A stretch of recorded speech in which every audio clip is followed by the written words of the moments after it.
નવઘણજી ઠાકોર, તમે તો મોટા ગજાના નેતા છો.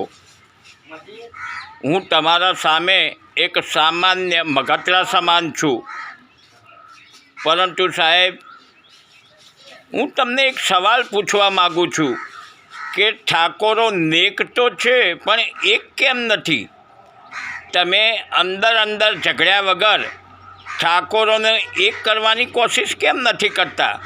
તમે કહી રહ્યા છો કે અલ્પેશ ઠાકોર મને ગાળો બોલે છે, તો તમે જો લોકોની સામે આવી ફરિયાદ કરો છો તો તેનાથી લોકોના મગજમાં કેવી છાપ ઊભી થાય છે તેનું તમે કેમ નથી વિચારતા?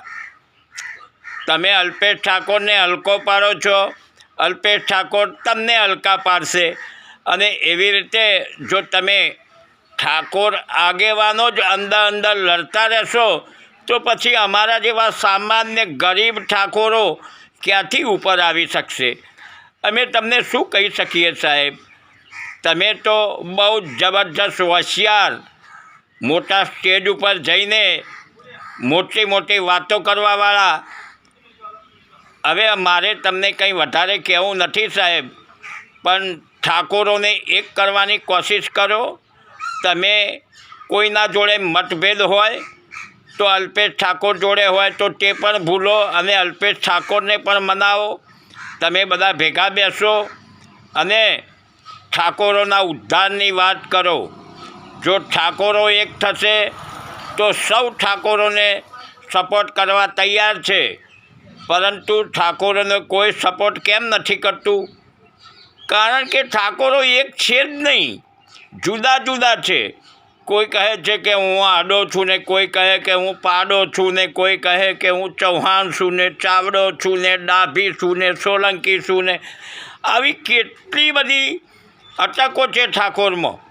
અમે તમને છોકરી ન આપીએ ને અમે તમારી છોકરી ન લઈ જઈએ ને અમે તમને ખાટલા પર ન બેસવા દઈએ ને અમે તમારી જોડે ખાટલા પર ન બેસીએ ને આવી કેટલા બધા ભેદભાવ છે ઠાકોરોની અંદર.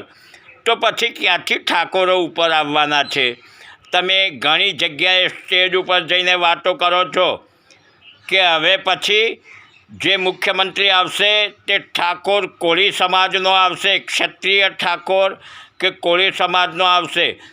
જ્યાં સુધી તમે અંદર અંદર ઝઘડતા રહેશો ને, કોઈ દિવસ તમે પ્રધાનમંત્રી તો શું પણ ધારાસભ્ય પણ નહીં બની શકો. મહેરબાની કરો, ઝઘડવાનું બંધ કરો. જો કે મારા જેવા એક મામૂલી સામાન્ય માણસે ઠાકોર સાહેબ તમને આવી શિખામણ ન આપવાની હોય.